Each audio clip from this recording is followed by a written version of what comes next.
Veterans Day, I think, is the best time to stop and remind ourselves to say thank you to all the people who have served in our military on our behalf, and really on the behalf of people in the whole world, to further the cause of freedom. I've been impressed a number of times as I've walked through the narthex of St. Paul Church in noticing some brass plaques that have hung on the walls there, and they will be replaced and rehung in appropriate places soon. Those plaques list the names of every person who served from St. Paul in World War I and World War II. And there are 35 names on the World War I plaque and 59 names on the World War II plaque. So this church, St. Paul, has paid a heavy price for toward our military, or for our military, and actually for us in the way of preserving freedom. I noticed that there are 4 names on those plaques that have little stars beside them, meaning those 4 men did not come home. And one of those names is also memorialized on the back of the offering plates that we pass every Sunday. On the back of these brass offering plates is engraved that these plates are in memory of Lieutenant John C. Martin, who died in New Guinea in World War II at the age of just 22. And so we have a lot to be thankful for. Jesus said that there is no greater love than that a man lay down his life for a friend. And our military, they have laid down their lives for strangers even. It was in 1988 that my family was privileged to get to visit in Germany. My sister's husband was stationed there, and she said, I know you've been to Germany before, but what's something you haven't seen that you might want to see? And it didn't take me a second to answer: the Berlin Wall. That Berlin Wall went up just as I was beginning my senior year of high school.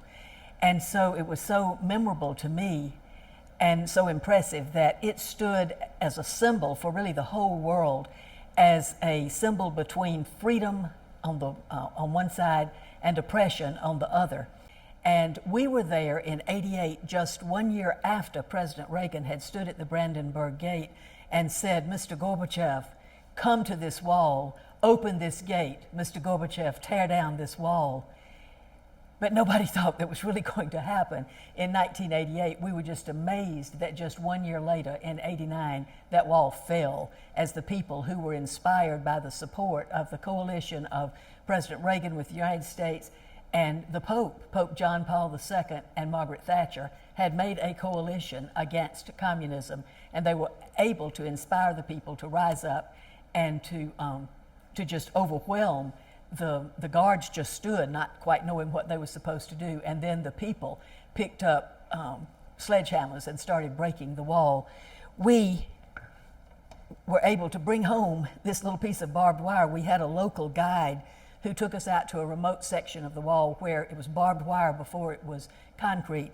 And so Hardy and I brought this little piece of barbed wire home, and it has stayed in our home since as just a visual reminder of what people will do to other people, how they will oppress other people. We live in a fallen world, and they are capable, humans are capable of oppressing and enslaving their fellow humans. And so a little piece of the Berlin Wall came home with us as a reminder, not just of the blessings that we have and of the evils that people will do to each other, but as a visual, powerful reminder of what our military has done for us in preserving freedom throughout the centuries.